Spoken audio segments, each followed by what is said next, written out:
Alright, so today I want to show you the difference between the spider ball python and the Woma ball python. And someone actually left a comment under one of my videos and said, hey, is the spider and the Woma two different lines of the same gene, similar to the butter and the lesser, or the banana and the coral glow? And I started comparing them side by side. As a matter of fact, if you actually look at the Woma and the spider as a standalone morph, they look really similar. And if you actually start mixing them with other combos, you get similar looking results. Although I found pretty much in a lot of cases there are significant differences enough to where I can definitely tell they are definitely not different lines of the same gene. So what I'm going to do today is I want to jump over the internet and I want to show you the Woma and the spider and compare them side by side, especially when mixing them with other genes. Alright, so I'm going to jump over here on Morphmarket.com and I want to start with the spider ball python. And a lot of people have asked me what genes are in the spider. And if you start thinking about it in terms of ball python genetics, it almost looks like there are multiple genes in here. Like maybe there's Enchi that reduces the pattern, maybe Calico that brings up the white on the side. And believe it or not, the spider is just one gene. It's a dominant gene. So you breed a spider to something else, half the offspring come out as spider. And if you actually kind of take a closer look at this, it has, I'd say, kind of, in a lot of cases actually has more of a spider web pattern right down the top of the snake. I think that's where it gets the spider name from. And the little lines coming right down the side are almost like little pinstripe size lines, really thin lines. And if you actually compare the spider to the Woma, take a look at this. This is the Woma ball python. And at first glance, you would think this is almost exactly like the spider. But if you kind of look at some of the differences, the first thing that might really strike you is it really doesn't have the spider web pattern, like more of the line right down the top. It has almost like a banded repeating pattern coming down the side of the snake. As a matter of fact, I've actually saw, a lot of people compare the two, the Woma versus the spider. And a lot of people say, well, the Woma doesn't really have the high white coming up on the sides of the snake. And I actually had to dig pretty hard to actually find this example of a Woma with really high white coming up the sides of the snake. So not in all cases, you can't always look just at the amount of white coming up the sides. Some Womas actually have it. Although if you actually look at all the Womas over on Morphmarket, I'd say for the most part, most of them don't have this white coming up the side, or maybe just a little bit of white coming up right from the belly. So that's kind of a couple ways you can actually tell the difference.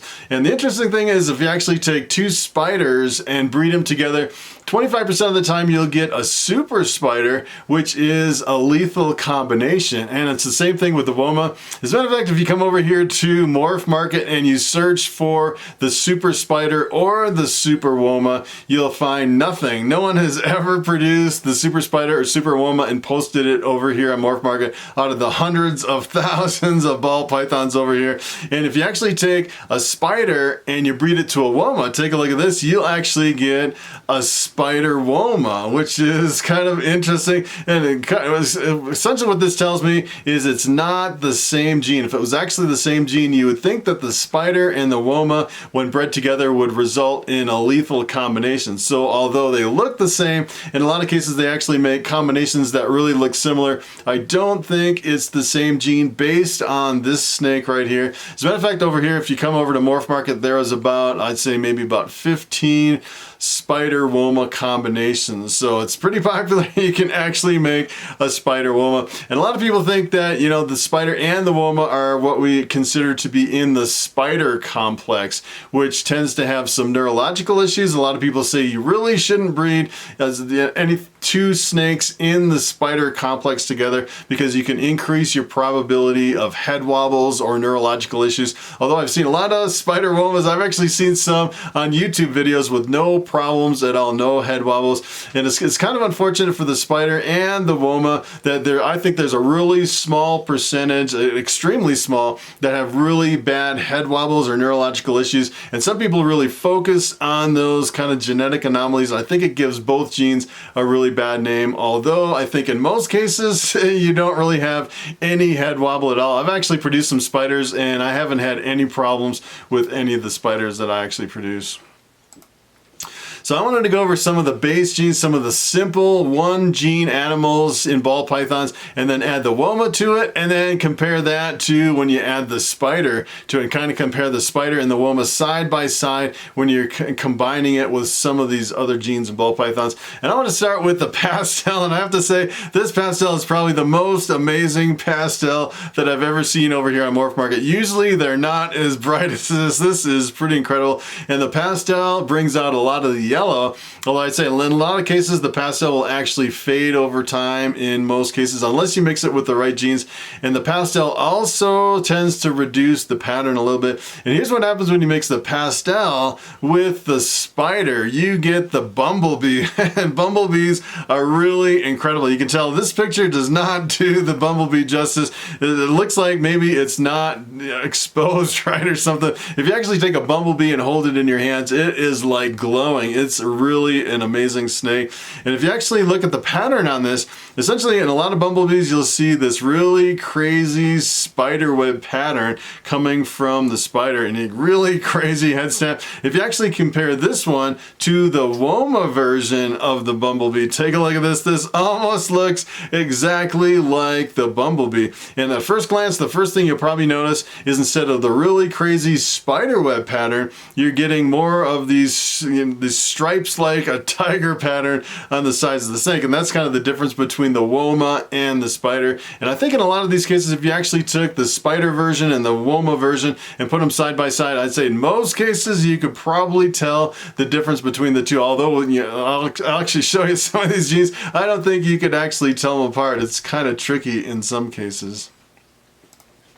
So this is the Pinstripe ball python. The Pinstripe is a dominant mutation. You can actually breed it to something else. Half the offspring come out as Pinstripe, and it's probably the brightest gold ball python that you can get. This is kind of an unusual example where you actually have kind of the sides being wiped out. A lot of times it'll have more of these little stripes, these little pinstripes coming down the side of the snake. Here's what happens if you take Pinstripe and mix it in with the spider. You get a spinner. It's kind of the nickname for the spider and the Pinstripe. And you can definitely tell on this one, it really reduced the pattern down to just these little tiny specks and little tiny lines right down the top. And you definitely see in this case, the white is really coming up the sides from the spider. And here's what this looks like in the Woma version. This is the Woma, and the Pinstripe looks almost exactly the same. As a matter of fact, you can see a little bit of white coming up the sides.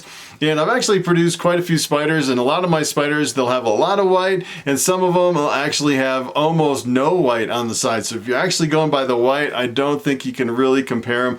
Although I'd say, you know, in this case, if you actually put them side by side, I don't think I could pick out the Woma versus the spider in the Spinner Blast. So this is the Enchi ball python. The Enchi tends to reduce the pattern. So you can definitely see, you know, like in a normal ball python, you usually have the Roswell gray, kind of an alien head pattern. And the Enchi kind of reduces that pattern. And it also, in a lot of cases, it brings out a lot of yellow or orange in a lot of combinations. And here's what happens if you take the Enchi and mix it in with the spider. Take a look at this. This is what we call the stinger bee. And a lot of times we'll say that the stinger is kind of slang for Enchi when you mixing in them with combos, and the bee is the slang for spider. There's a lot of, you know, if it's something that ends in bee, it always has spider in the mix. If it's a stinger bee, it has spider. And it's kind of interesting in this case, the Enchi actually reduces all the pattern down to this kind of a crazy line, a really strong line right down the top of the snake. You can definitely see the white coming up from the spider. If you actually compare this one with the Woma version of the same snake, this is what it looks like. This is kind of interesting. This is the first time I've ever heard of this kind of a nickname. This is the Wenchi, which is the Woma Enchi, kind of an interesting slang for this combo. And you can definitely see in this case, it doesn't really have the really strong line right down the top as in the Spider Enchi. And you definitely tell there's not as much white coming up the sides either. And you can definitely see the bands coming in from the Woma, although they do look, you know, at first glance, if someone handed you this snake, you could probably be, you know, thinking maybe there is spider in here, but you know, pretty much side by side, you can definitely tell there is Woma instead of spider.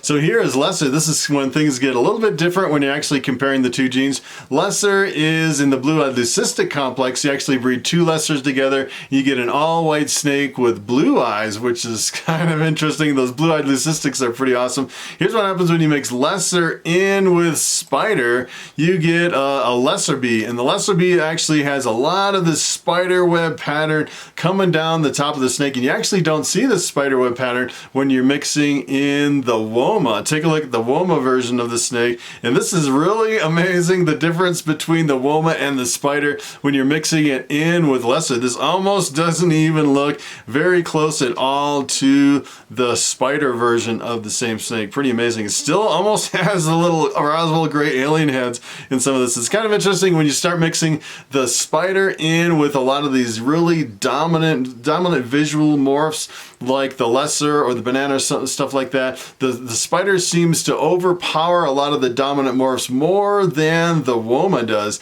and it really kind of shines through and shows itself a little bit more than the Woma in a lot of combinations. So here is the bamboo ball python. This is actually a picture of Bobby around my neck. I don't know if you noticed at the beginning of this video, but Bobby is in a super deep shed. He was not happy. As a matter of fact, at the end of that first clip, he was like choking me out. He's like, put me back in my tub. He's probably gonna shed any day now. He's deep in blue. And here's what happens if you actually work bamboo and spider in the same snake. Take a look at this. This is probably one of my favorite combos with the bamboo working spider into it. And it's amazing how the spider is really reduced to the top of the snake, and it really makes for an amazing combination. And you can actually see some of the little lines coming down the sides from the spider where you actually don't get the same effect with the Woma. Here's the same snake if you actually use Woma instead of spider in with the bamboo. Take a look at this. And a lot of times these bamboos can be really variable, but it seemed like in a lot of cases with the Woma, you actually get a lot of reduction of the pattern just to the top of the snake, and it seems like it's a little bit more blocky and chunky compared to, you know, how the spider web kind of, you know, spiders over the top of the snake. Kind of an interesting difference between the two genes. So here is the banana ball python. The banana works really well with both of these genes, and the banana is a codominant morph. You can actually make a super banana, which looks almost exactly like a banana. It gets a little bit confusing when you actually make the super banana, breeding two bananas together. Here's what happens when you mix banana and spider together. You get a banana spider. This is a really awesome combo. As a matter of fact, I think this is one of my favorite banana combos when you're working spider into it. And you definitely see kind of the spider web pattern kind of breaking up down the top of the snake, kind of coming down the sides a little bit. Here's what happens when you mix Woma in instead of spider. Take a look at this. It gives you a completely different appearance. Not really so much like a spider web, more like a banded pattern. You can definitely see a lot more bands coming in from the Woma when you mix it in with banana. And it's kind of interesting too, the banana is a really visually dominant morph, and you can definitely tell the spider is overpowering this gene more than the Woma. So here's the last one I want to show you. This is the leopard ball python, and the leopard, leopard's kind of interesting because it's kind of a transitional dark morph. If you actually mix it in with a snake with blacks and really dark spots, it actually really reduces, almost makes them an ink jet black. But I'd say in most cases, the leopard doesn't really darken the background of the snake. Essentially what it does is it really jumbles up the pattern, and it makes for some really awesome combos with both of these genes. And there's definitely a difference between the two. Here's what happens when you mix in leopard with spider. Take a look at this, and this is really kind of interesting because it really explodes the whole pattern. You really kind of lose almost all of the spider pattern, and it kind of just explodes it into these little spots and a few little lines. And I'd say in leopard, in a lot of cases, especially in the tail area of the snake, a lot of times you'll get lines and stripes right down the snake. You can definitely see in this case there's a little bit of striping right down the tail. It kind of explodes the pattern. Here's Here's what happens if you mix Leopard and work it in with the Woma. Take a look at this. It is completely different. You get these different lines. Oh, you still see kind of the banding coming in through the snakes, and it doesn't really explode it as much. As a matter of fact, you can almost see kind of the jagged line right down the top. In a lot of Leopard combos, you'll actually see some stripes or lines coming down the back. It reacts completely different when you're mixing Leopard in with Woma versus Spider. All right, so it is time for the question of the day. And Rock Solid asks, can you make a red-eyed ball python without the albino gene? That is a very good question. Pretty much as far as I know, I don't think you can get red eyes in a ball python without the albino gene. I'm pretty sure that every single albino that I've ever seen always has red eyes, and it really depends on which version of albino. So in some versions like the caramel albino, I think the caramel albino has really dark eyes. They're not really bright red, just like the regular albino. So it really depends on the version of the albino. Another thing that's kind of interesting when you're talking about eye colors and genes, really the only other gene that I know for sure changes the eye colors is Pastel. When you start mixing Pastel in with other combos, I'd say most of the times you actually get bright green eyes with Pastel. Even a standalone Pastel is bright green, and it doesn't always work with the eye colors with Pastel. I've actually mixed Pastel in with Bamboo. I actually bred Bobby here to some of my Pastel females, and I got some bamboos and Pastel bamboos. I was looking really close at the eyes, trying to figure out one from the other, and the eyes are so dark in bamboos that if you mix Pastel in, you really can't see the green in the eyes. Sometimes it's really challenging. And speaking of eyes, look at Bobby. He's like, let me down. I don't want to be up here. He is in a super deep shed. Look at how gray his eyes are. He is super deep in his shed. You can see his eyes are really gray. He is a really grayed out, deep in blue ball python. He's pretty awesome. All right, so that is pretty much it. Thanks for watching, and I will see you in the next video.